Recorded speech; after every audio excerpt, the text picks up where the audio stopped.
नमस्कार दोस्तों, मैं संजीव कुमार अपने यूट्यूब चैनल यूनिक क्लासेस पे आप लोग का स्वागत करता हूँ। आज हम लोग कक्षा 10 के अध्याय 6 में त्रिभुज चैप्टर को देखेंगे। त्रिभुज, जैसा कि हम लोग पिछली कक्षा में भी पढ़ चुके होंगे, त्रिभुज क्या होता है आप लोग जानते होंगे, लेकिन हम लोग आज शुरू से शुरुआत करेंगे। मतलब इंट्रोडक्शन क्लास है, ये मेरा इंट्रोडक्शन क्लास है त्रिभुज का। ठीक है, तो हम लोग जानते त्रिभुज क्या होता है। तो तीन सरल रेखाओं से जो बंद आकृति होता है वो त्रिभुज होता है। यदि तीन सरल रेखा मिलके और वो जब बंद आकृति बनाता है तो उसको क्या कहते हैं? त्रिभुज कहते हैं। जैसे ए बी सी, ये एक रेखा ए बी एक रेखा है, बी सी एक रेखा है और ए सी एक रेखा है। तीन रेखा जब मिला तो एक बंद आकृति बना तो ये त्रिभुज हो गया। यदि मान लीजिए तीन रेखा मिला लेकिन ये नहीं मिला, ऐसे हो जाए चल जाए, तो ये यदि खुला हुआ तो त्रिभुज नहीं होता, वो बंद आकृति होना चाहिए। ठीक है, अब जैसा कि हम लोग को पता है कि इसके तीनों कोणों का योग कितना होता है, वो 180 डिग्री होता है। त्रिभुज ए बी सी के तीनों कोणों का योग कितना होता है? 180 डिग्री। इसलिए लिखते हैं कोण ए प्लस कोण बी प्लस कोण सी बराबर 180 डिग्री। अब त्रिभुज का जो प्रकार होता है वो भुजा है। भुजा यानी ये भी इसका भुजा है और ये इसका क्या है? कोण है। तो भुजा के आधार पे तीन प्रकार का होता है और कोण के आधार पे भी ये तीन प्रकार का होता है। तो भुजा के आधार पे देखते हैं कि कौन कौन सा होता है। तो भुजा के आधार पे तीन कोण होता है, जो समबाहु समबाहु त्रिभुज वैसा त्रिभुज होता है जिसके सभी भुजा क्या हो? बराबर हो। यानी मान लो लिखते हैं पहले समबाहु त्रिभुज, ये वैसा त्रिभुज जिसके सभी भुजा क्या हो? आपस में बराबर हो। सभी भुजा आपस में बराबर हो तो क्या कहते हैं? समबाहु त्रिभुज। यानी यदि हम एक त्रिभुज बनाते हैं, यदि ये 5 मीटर सेंटीमीटर है, ये 5 सेंटीमीटर, तो ये भी क्या होगा? 5 सेंटीमीटर। ये तीनों यदि बराबर होगा तो उसे समबाहु त्रिभुज कहेंगे। समद्विबाहु, समद्विबाहु मतलब जिसमें दो भुजा बराबर हो, जिसमें दो भुजा बराबर हो, दो भुजा बराबर होगा उसको क्या कहेंगे? समद्विबाहु। मतलब दो भुजा क्या है? बराबर है। मान लीजिए कि ये 5 है, ये 5 है और ये 5 है और ये मान लीजिए 6 है, तो दो भुजा बराबर हो गया, एक भुजा अलग हो गया। ये समद्विबाहु त्रिभुज होगा जिसमें दो भुजा बराबर है। विषम भाव, जिसमें कोई भुजा बराबर नहीं है। विषम भाव मतलब वैसा त्रिभुज जिसमें कोई भुजा बराबर नहीं हो। ठीक है, मतलब ये ऐसा बन गया, ऐसा बन गया। हमारे 3 है, ये 8 है, ये 7 है, इस टाइप से बन जाएगा। मतलब तीनों भुजा अलग अलग का उसका माप हो तो उसको क्या बोलते हैं? सिर्फ विषम बाहु त्रिभुज। ठीक है, अब त्रिभुज का जो कोण के आधार पे है, हम क्या बोले, ये त्रिभुज का भुजा होता है, ये कोण होता है। तो त्रिभुज के जो भुजा भुजा के आधार पे हम लोग बता दिया, कोण के आधार पे देखते हैं। न्यून कोण त्रिभुज मतलब क्या है? जिसका जो वैसा त्रिभुज जिसके कोणों का मान 90 डिग्री छोटा हो। क्या लिखेंगे? 90 डिग्री से छोटा हो। कोमा लिखेंगे सभी कोण, जितना भी इसमें कोण होगा त्रिभुज का, सभी कोण 90 डिग्री से क्या होगा? 90 डिग्री से छोटा हो। मतलब कोई भी कोण जो है वो 90 डिग्री से बड़ा नहीं है किसी त्रिभुज में, तो वो क्या कहलाएगा? न्यून कोण त्रिभुज। जैसे मान लीजिए हम ले लेते हैं कोई एंगल, मान लीजिए बोलते हैं 50 है, तो ये 60 है, तो ये क्या होगा? 70 डिग्री होगा। कोई एंगल क्या है? बराबर नहीं है। समकोण त्रिभुज इसमें एक एंगल क्या होगा? 90 डिग्री का। यदि एक एंगल 90 डिग्री का बन जाएगा यहाँ पे, तो ये क्या हो जाएगा? समकोण त्रिभुज हो जाएगा। यदि कोण त्रिभुज वैसा त्रिभुज जिसका एक कोण क्या है? 90 डिग्री से क्या हो? अधिक हो। इसमें क्या होता है? जिसमें एक कोण जो है वो 90 डिग्री का हो, और अधिकोण त्रिभुज जिसमें एक जो कोण हो, एक कोण वो 90 डिग्री से अधिक हो, तो वैसा त्रिभुज क्या कहलाता है? अधिकोण त्रिभुज। और जिसका 90 डिग्री होता है वो समकोण त्रिभुज, जिसका 90 डिग्री छोटा होता है वो न्यूनकोण त्रिभुज। ठीक है। हम लोग कक्षा 9 में सर्वांग समता के बारे में पढ़े हैं। सर्वांग समता हम वैसे आकृति को कहते हैं जो जिसका मतलब आकार और अमाप दोनों समान हो, उसे हम लोग सर्वांग समता कहते हैं। जैसे मान लीजिए कोई यदि वर्ग बनता है, ये हम त्रिभुज लेते हैं, कहाँ गया, त्रिभुज बनाते हैं,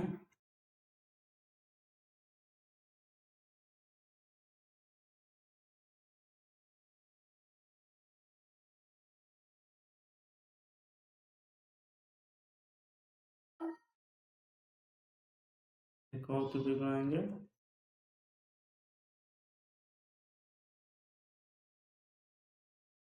मतलब एक ऐसा ऐसा जो त्रिभुज बनाते हैं, इसको एक दूसरे पर भी रख दो तो पूरा कंप्लीट ही क्या हो, छिप जाए। मतलब समझने का इसमें यह है कि इसमें ये मान लीजिए ए बी सी त्रिभुज है और ये पी क्यू आर त्रिभुज है। इसमें जो है वो पूरा बराबर होना चाहिए, यानी एंगल ए जो है ये एंगल एंगल पी के बराबर होना चाहिए, एंगल बी जो है वो एंगल सी के बराबर होना चाहिए, और एंगल जो सी है, सॉरी एंगल बी जो है वो क्यू के बराबर होना चाहिए, और एंगल सी जो है वो आर के एंगल बराबर होना चाहिए, यानी इसका कोण ही बराबर हो और सब चीज सेम हो। मतलब उसका जो साइड भी है ए बी बराबर पी क्यू होना चाहिए, बी सी बराबर क्यू आर होना चाहिए, और ए सी बराबर पी आर होना चाहिए। मतलब ये बराबर ये होना चाहिए, ये बराबर ये होना चाहिए, और ये बराबर ये होना चाहिए। सब बराबर होगा तो ये, और ये बराबर ये होना चाहिए, ये बराबर ये होना चाहिए, और ये बराबर ये होना चाहिए। सब बराबर होगा तो उसको क्या कहेंगे? सर्वांग समता। सर्वांग समता का मतलब क्या है? यदि एक फिगर जो है दूसरा फिगर पूरा कंप्लीटली ढक ले, मतलब दोनों सेम टू सेम हो, तब वैसा वैसा उस आकृति को क्या बोलते हैं? सर्वांग सम बोलते हैं। सर्वांग सम को हम लोग इस टाइप से डिनोट करते हैं। अब उसके आगे बढ़ना समरूपता। समरूपता में क्या होता है कि उसका आकार जो है समान होता है, लेकिन उसका जो माप होता है वो अलग अलग होता है। जैसे हम लोग एग्जाम्पल से देखते हैं, एग्जाम्पल यहाँ पर हम लिए हैं। मान लीजिए कि ये वृत्त है, सर्कल है, इसका इसका रेडियस क्या है? अलग है, इसका रेडियस अलग है, इसका रेडियस बड़ा वाला का अलग है, सबका रेडियस अलग अलग है, लेकिन सभी क्या है? एक ही आकार का है, सब मतलब गोल ही, सब सेम, सब सर्कल टाइप का है, सब वृत्त है। इसलिए इसका क्या, ये समरूप होगा। इसमें इसके समरूपता का दो नियम होता है। समरूपता का पहला नियम क्या है कि अधिसंगत कोण जो है बराबर होना चाहिए, और संगत भुजाओं का अनुपात क्या है? बराबर होना चाहिए। ये आकृति और ये आकृति भी संगत होगा, ये समरूप होगा। मतलब ये जैसा आकृति यदि वैसा ही आकृति कोई दूसरा रहेगा तो उसको समरूप कहेंगे। यदि सेम टू सेम रहेगा तो समरूपता ए, उसको क्या सर्वांग कहते हैं। और एक ही आकृति का हो लेकिन आकार सेम हो लेकिन अमाप अलग अलग हो तो उसको समरूप कहते हैं। ठीक है। उसका एग्जांपल ये भी है, ये त्रिभुज है, छोटा ये बड़ा है, लेकिन सबका ये मतलब एंगल सब सेम होगा, लेकिन क्या आकार ज्यादा डिफरेंट है, तो समरूपता कहते हैं। समरूपता का हम लोग दो नियम जानते होता है कि संगत कोण बराबर होना चाहिए, ये इंपॉर्टेंट है समरूपता के नियम, ये याद रखना है। ठीक है।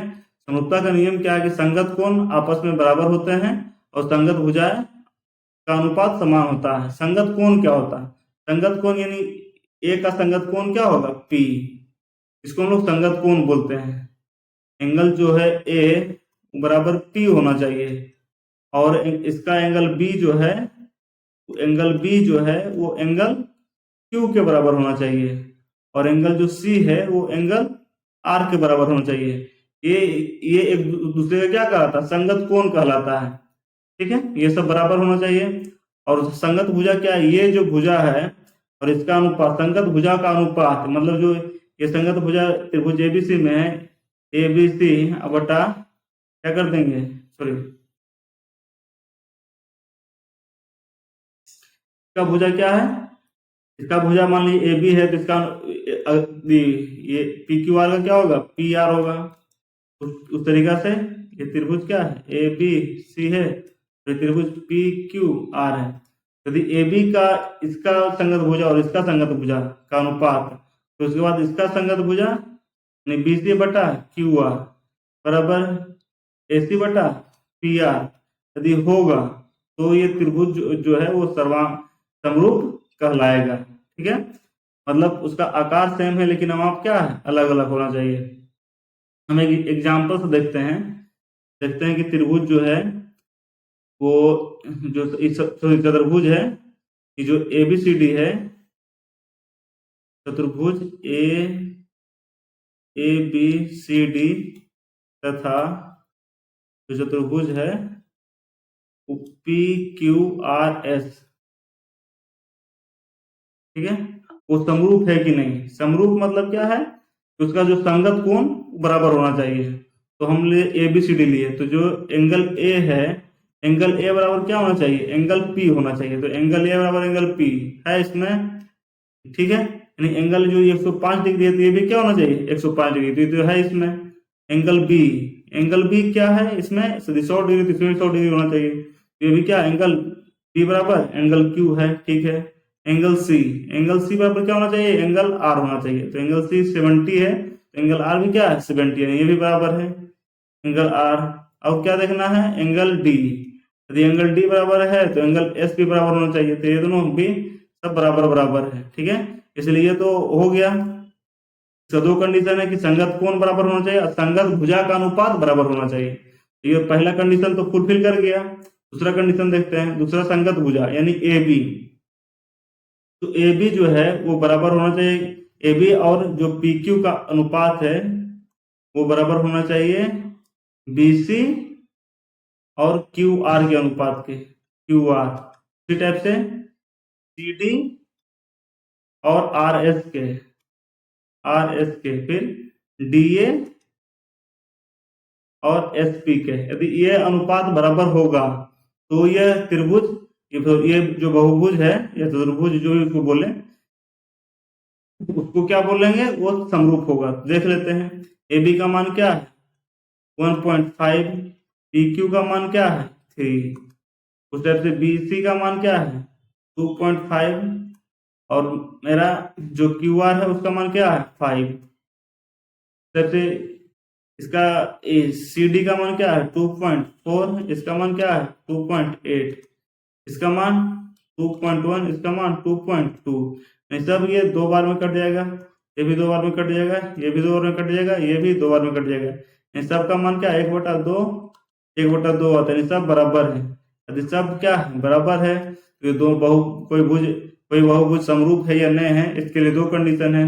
उसका संगत कोण बराबर होना चाहिए, संगत भुजा का अनुपात बराबर होना चाहिए, तो बराबर है, इसलिए यह जो बहुभुज है वो क्या है संगत है। तो लिख सकते हैं, संगत को डिनोट करते हैं, लिख देंगे चतुर्भुज ए बी सी डी, इस टाइप से ये समरूप है चतुर्भुज पी क्यू आर एस, ठीक है।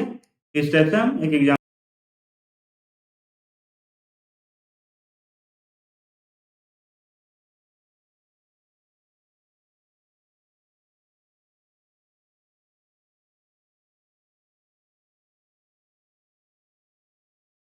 हम लोग देखते हैं, आधारभूत समानुपातिकता प्रमेय, जिसको हम लोग थेल्स थ्योरम कहते हैं, तो सिद्ध किसे किया जाता है, ठीक है। तो दिया हुआ है कि यदि किसी त्रिभुज की एक भुजा के समानांतर अन्य दो भुजाओं को भिन्न भिन्न बिंदुओं पर प्रतिच्छेद करने के लिए एक रेखा खींची जाए, तो ये अन्य दो भुजाएं एक ही अनुपात में विभाजित होती है। पहले लिखेंगे कि दिया क्या है, लिखेंगे दिया है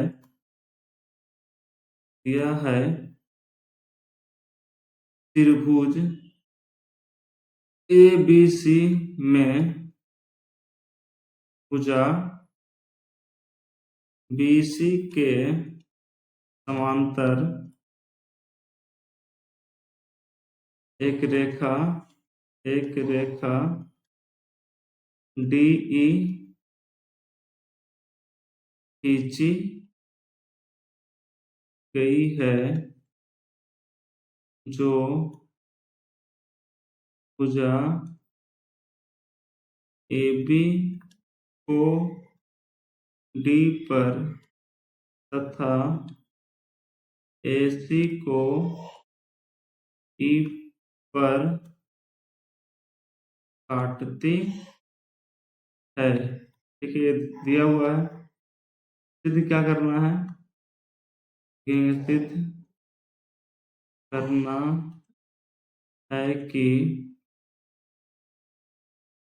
करना है कि जो ये है भुजा AD बटा जो DB का अनुपात होगा वो भुजा AE बटा EC का अनुपात होगा। ठीक है, हम लोग इसमें एक रचना करेंगे। रचना सब्ट्रैक्शन करना पड़ेगा। हम क्या कर रहे हैं? हम D को AC पे लम्ब डाल रहे हैं D से, और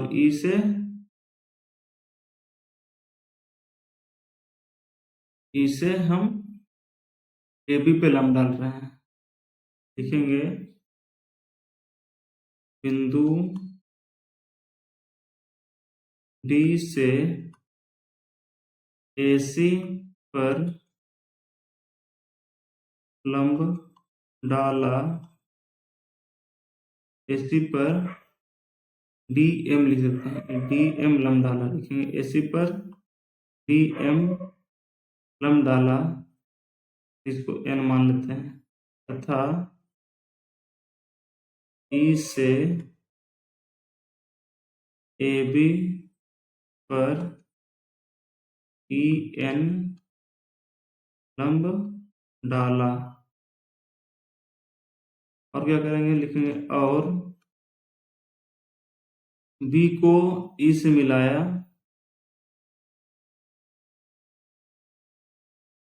और C को D से मिलाया। ठीक है, और B को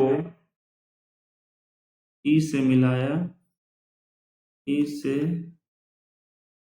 B को E से, तथा C को D से मिलाया। ठीक है, चर्च लिख देंगे। अब हमको लिखेंगे इसमें एक हम लोग जानते हैं प्रमाण करके लिखेंगे। प्रमाण क्या है? प्रमाण चूंकि त्रिभुज ABC का क्षेत्रफल बराबर होता है हाफ गुना आधार गुना ऊंचाई। ठीक है, त्रिभुज ABC का क्षेत्रफल क्या होता है? हाफ गुना आधार गुना ऊंचाई। फिर लिखेंगे अतः त्रिभुज ADE का क्षेत्रफल ADE का क्षेत्रफल बटा लिखेंगे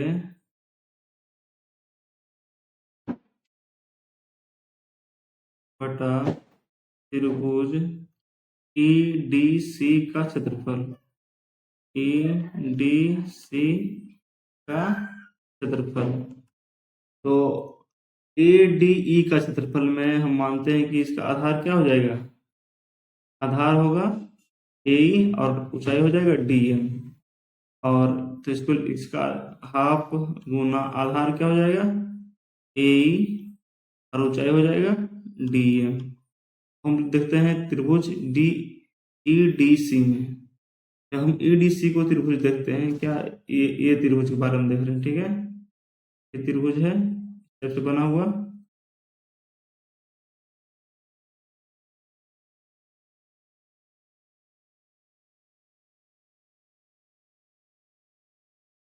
ऐसे नहीं बना। एक बार फिर से देखते बना के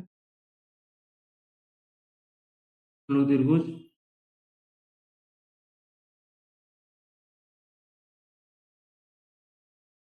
तो देख रहे हैं, तो ऊंचाई जो होता है इसको आगे बढ़ाने पर जो रेखा मिलता है वो उसका ऊंचाई होता है। ठीक है, तो त्रिभुज हम डी ई एम में देखेंगे तो आधार मेरा हो जाएगा क्या, ई सी, और ऊंचाई हो जाएगा डी एम। तो लिखेंगे तो आधार हो जाएगा हाफ गुना ई सी बटा, सॉरी, हाफ गुना ई सी गुना क्या हो जाएगा D M. D M cut जाएगा, हाफ हाफ कट जाएगा, तो क्या इसको लिखेंगे ए ई बटा ई सी। फिर लिखेंगे, फिर अब त्रिभुज देखेंगे हम ए डी ई और डी ई बी में। त्रिभुज ए डी ई का क्षेत्रफल बटा त्रिभुज जो है डी ई बी का क्षेत्रफल। इसमें भी इसका ये भी मान सकते हो तो ऊंचाई, और ये भी मान सकते हो, इसमें हम इसको ये बड़ा ऊंचाई इसका मानेंगे, तो हाफ हो गया। और आधार इसको ये भी लिख सकते हैं, आधार इसका ए डी है, A D Guna E N लिखेंगे। ठीक है, बटा हाफ गुना आधार क्या हो जाएगा इसका, जैसे ये त्रिभुज डी ई बी है तो इसका आधार ये हो जाएगा, ऊंचाई ये हो जाएगा, तो आधार हो जाएगा इस आधार हो गया डी बी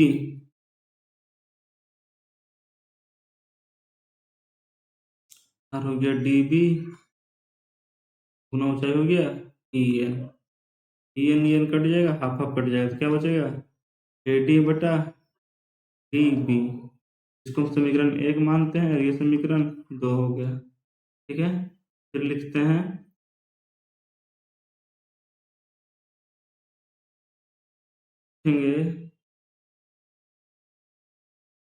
त्रिभुज D E B, D E B का क्षेत्रफल बराबर त्रिभुज ई डी सी का क्षेत्रफल। त्रिभुज डी ई बी का क्षेत्रफल बराबर त्रिभुज डी ई सी का क्षेत्रफल। क्यों होता है, क्योंकि एक ही आधार पर बने त्रिभुज का जो क्षेत्रफल होता है वो बराबर होता है। समान आधार, मान एक ही आधार लिखते हैं,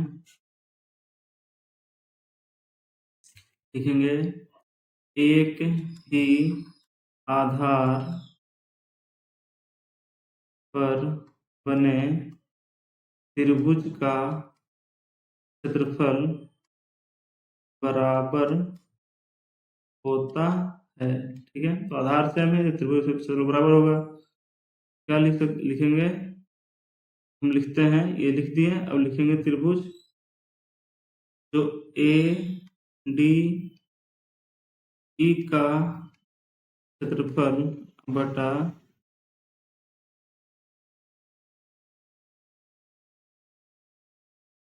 त्रिभुज ए डी ई का क्षेत्रफल बटा त्रिभुज ई डी सी का क्षेत्रफल। लिख सकते हैं समीकरण 1 से, समीकरण 1 से हम लिखते हैं, क्या आता है ए ई बटा ई सी। ठीक है, तो हम लिखेंगे त्रिभुज तो ए डी ई का क्षेत्रफल बटा, हम क्या बोले कि त्रिभुज जो ई डी बी का क्षेत्रफल होगा वो त्रिभुज ई डी सी का क्षेत्रफल होगा। तो ई डी सी का क्षेत्रफल बराबर क्या लिख सकते हैं, त्रिभुज इसकी, ये त्रिभुज की इसका क्षेत्रफल बराबर क्या लिख सकते हैं, त्रिभुज बी ई बी का क्षेत्रफल। ठीक है, तो यहाँ यहाँ एक त्रिभुज ए डी ई का क्षेत्रफल बताया, त्रिभुज डी ई बी का क्षेत्रफल क्या हो जाएगा ए डी बटा डी ई। तो किससे क्या पता चलता है कि जो ए डी बटा डी ई है वो बराबर है ए ई बटा ए सी ई सी का। तो लिखेंगे अतः ए डी बटा डी ई बराबर AE बटा EC सिद्ध हुआ। इस टाइप से हम लोग ये थेल्स प्रमेय को सिद्ध करेंगे। ठीक है, इसके बाद हम लोग थेल्स प्रमेय का विलोम देखते हैं। इसमें क्या सिद्ध करना है कि यदि एक रेखा त्रिभुज की दो भुजाओं को एक ही अनुपात में विभाजित करे तो वह तीसरी भुजा के समांतर होती है। मतलब कहने का है कि किसी त्रिभुज में यदि एक रेखा जो है दो भुजाओं को एक ही अनुपात में विभाजित करता है तो वो तीसरी भुजा के क्या होती है, समांतर होती है, सिद्ध करना है। तो सबसे पहले लिखेंगे हम, दिया है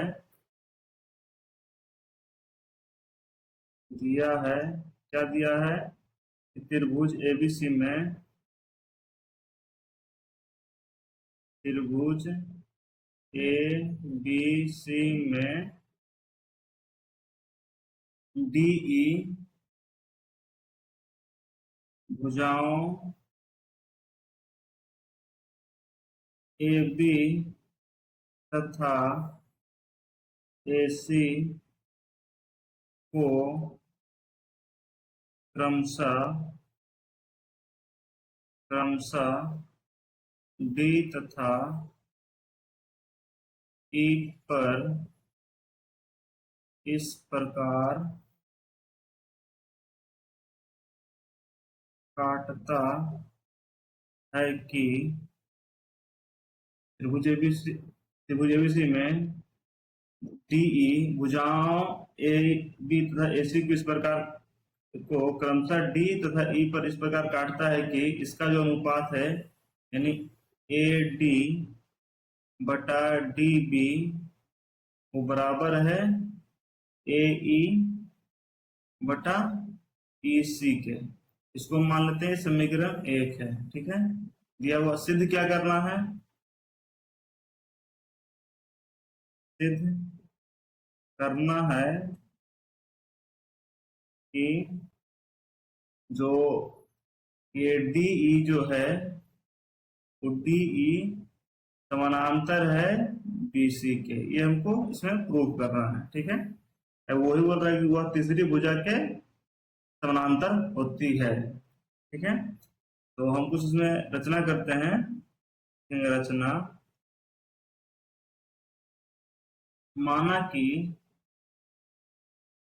हम एक रेखा खींचते हैं डी से ई डॉट, लिखते हैं माना कि जो डी ई डॉट है वो समानांतर है बीसी का। एक रेखा ये खींच लिए और मान लिए कि ये समानांतर है बीसी का। ठीक है, अब प्रमाण क्या है,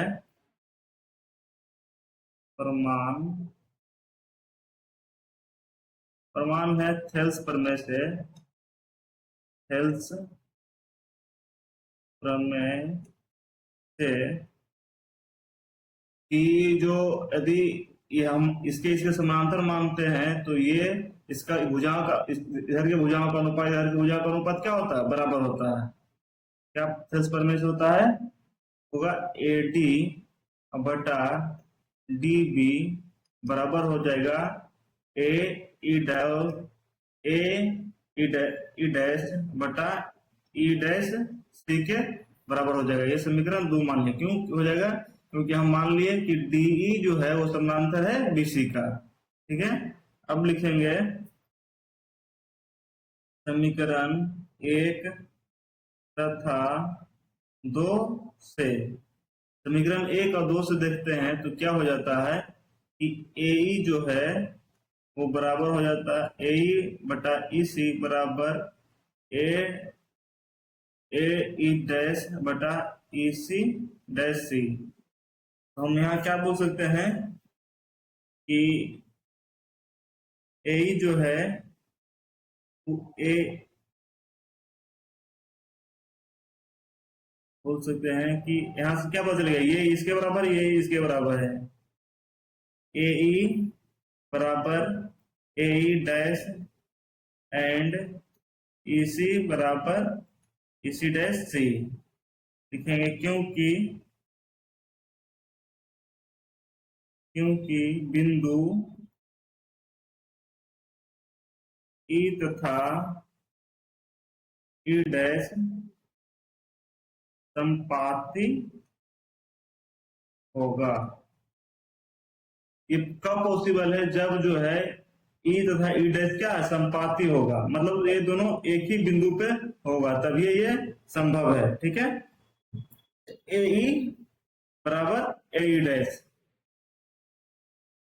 तो हम क्या लिखेंगे? चूंकि चूंकि शुरुआत में हमने माना, क्या माना था? हमने माना माना कि शुरुआत में माना कि ए ई डैश बराबर समांतर है बीसी के, जो कि सत्य है, अतः डी ई समांतर होगा बीसी, डी समांतर होगा बीसी, समांतर होगा टीई समांतर बीसी होगा। क्या क्या सिद्ध हुआ? क्या सिद्ध हुआ? इस टाइप से हम लोग इसको सिद्ध कर देंगे। ठीक है, अब देखते हैं हम लोग समरूपता कसौटी, यानी त्रिभुज के समरूपता क्या नियम है। त्रिभुज के समरूपता के 4 नियम है। पहला है ए का मतलब हुआ एंगल, हिंदी में भी इसको बोल सकते हैं भुजा, सॉरी कोण। एंगल मीन्स क्या होता है? कोण। तो हो सकता है ये क्या है? कोण और कोण। मतलब यदि दो कोण, मान लीजिए त्रिभुज ए बी सी है, ए बी सी है, त्रिभुज पी क्यू आर है, का एक एंगल ये मान लेते हैं 50 डिग्री है और ये 60 डिग्री है, इसका भी एंगल क्या होगा? 50 डिग्री होगा, ये 60 डिग्री होगा। तो हम लोग क्या लिखेंगे कि इसका ये एंगल क्या हो जाएगा? एंगल ए बराबर क्या हो जाएगा? एंगल टी, और एंगल बी बराबर एंगल क्यू। जब दो कोण बराबर हो जाए तो हम लिख सकते हैं, यदि ये दो कोण बराबर हो जाएगा तो हम लिख देंगे एंगल ए बराबर एंगल पी, एंगल बी बराबर एंगल क्यू। तो त्रिभुज ए बी सी समरूप होगा त्रिभुज पी क्यू आर। मतलब यदि दो एंगल बराबर हो तो ऑटोमेटिक तीसरा एंगल बराबर हो जाएगा, इसलिए हम लोग लिख सकते हैं त्रिभुज ए बी सी समांतर है त्रिभुज पी क्यू आर का।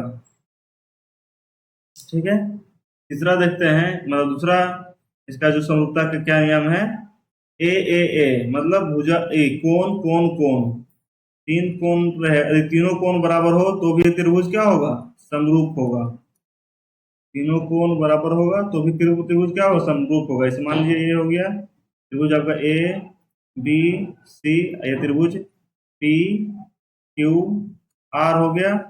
इसमें हम मान लेते हैं, ये मान लीजिए 50 माने थे, ये 60 हो गया, तो ये कितना हो जाएगा? 70। उस टाइप से इसमें भी होना चाहिए, ये 50, ये 60 और ये 70। ठीक है, 70 डिग्री।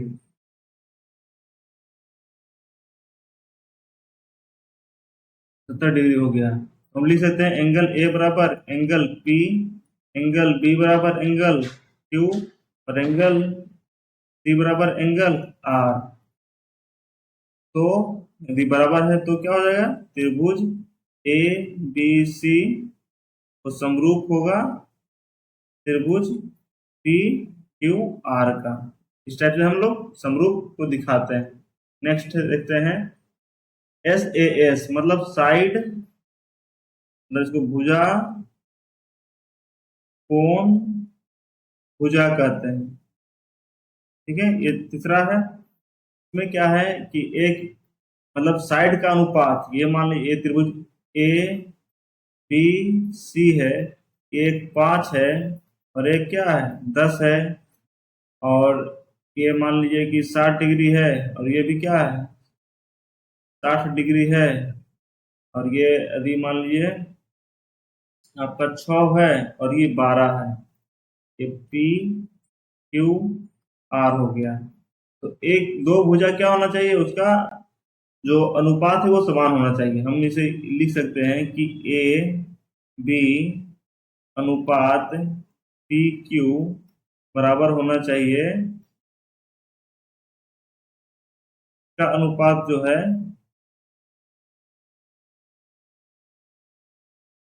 साइड एंगल साइड में इसका अनुपात और इसका अनुपात ये क्या है, ये एक सी बटा एक पी आर, तो ये बराबर हो जाएगा।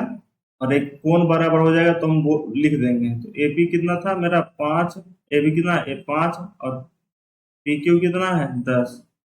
तो ये मेरा कितना है 6 और ये कितना है 12। ये 1/2 बार में कट जाएगा, ये भी 1/2 बार में कट जाएगा, यानी क्या है दोनों का अनुपात समान आ गया। ठीक है, और एक एंगल जो है एंगल ए बराबर एंगल पी हो जाएगा। तो हम क्या लिख सकते हैं, त्रिभुज जो ए बी सी है वो समरूप होगा त्रिभुज पी क्यू आर के। ठीक है, तीसरा है साइड साइड साइड, मतलब तीनों का जो साइड है वो क्या है, वो एक ही अनुपात में होना चाहिए। ए बी सी है, ये पी क्यू आर हो जाएगा। ठीक है, ये मान लीजिए 5 है तो ये 10 होगा, ये 6 है तो ये 12 होगा, ये मान लीजिए 7 है तो ये 14 होगा। यदि इस टाइप से रहे क्या बोल लिख सकते हैं, ए बी बटा पी क्यू बराबर बी सी बटा क्यू आर बराबर ए सी बटा पी आर।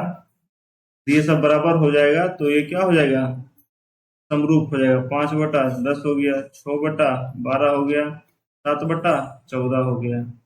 ये सब 1/2 बार में कट जाएगा, सब क्या आ जाएगा 1/2, नहीं सब बराबर है। तो हम क्या बोल सकते हैं, तो त्रिभुज जो है ए बी सी समरूप होगा त्रिभुज पी क्यू आर के। इस टाइप से हम लोग ये देखते हैं। इस तरह से आज परिचय का क्लास समाप्त होता है और हम लोग नेक्स्ट क्लास में मिलते हैं। धन्यवाद।